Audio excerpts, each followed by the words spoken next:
نحمدہ ونصلی علی رسولہ الکریم اما بعد فاعوذ باللہ من الشیطان الرجیم بسم اللہ الرحمن الرحیم۔ محترم دوستو، آج ہم دو عظیم الشان بزرگان دین کے بارے میں گفتگو کریں گے، تو چلیے شروع کرتے ہیں۔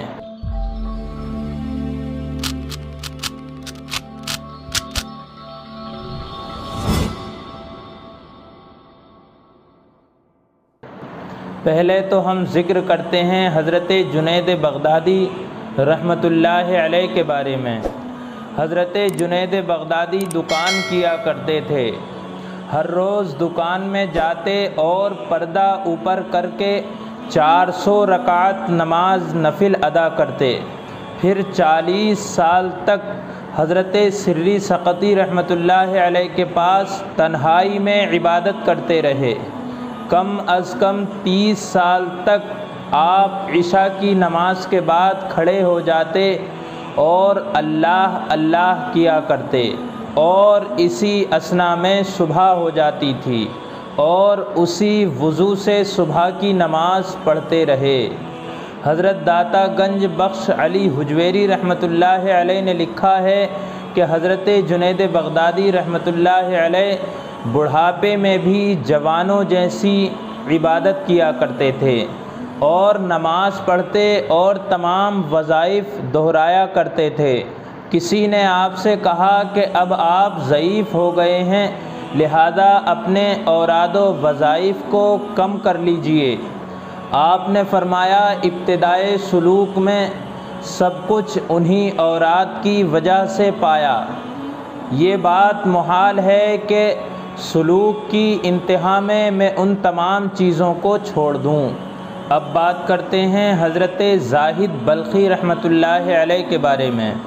حضرت زاہد بلخی رحمۃ اللہ علیہ سے ایک بزرگ نے پوچھا کہ آپ نماز کس طرح پڑھتے ہیں؟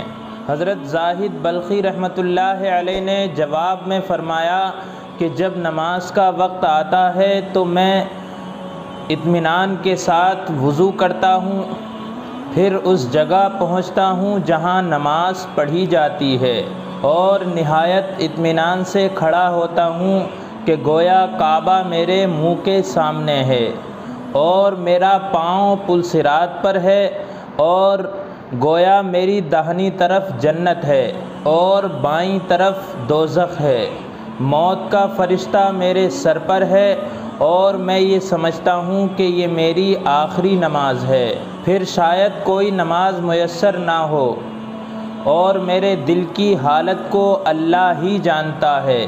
اس کے بعد نہایت عاجزی کے ساتھ اللہ اکبر کہتا ہوں اور ترجمہ سوچ کر قرآن پاک کی آیت پڑھتا ہوں، اس طرح کہ اللہ کی رحمت سے اس کے قبول ہونے کی امید رکھتا ہوں اور اپنے اعمال کے رد ہو جانے کا خوف کرتا ہوں۔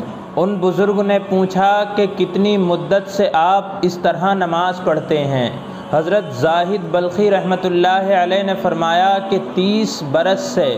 تو وہ بزرگ اس بات کو سن کر رونے لگے اور کہنے لگے کہ افسوس، مجھے ایسی نماز نصیب نہ ہوئی۔ تو دوستو، آپ نے سنا کہ یہ کتنے عظیم الشان بزرگ تھے، اللہ نے کتنا بڑا مرتبہ انہیں عطا فرمایا، اس کے باوجود ان لوگوں کی عاجزی اور انکساری دیکھیے۔ اللہ تبارک و تعالی سے دعا ہے پروردگار عالم ہمیں بھی ان بزرگوں کے نقش قدم پر چلنے کی توفیق عطا فرمائے، آمین۔ السلام علیکم ورحمۃ اللہ وبرکاتہ۔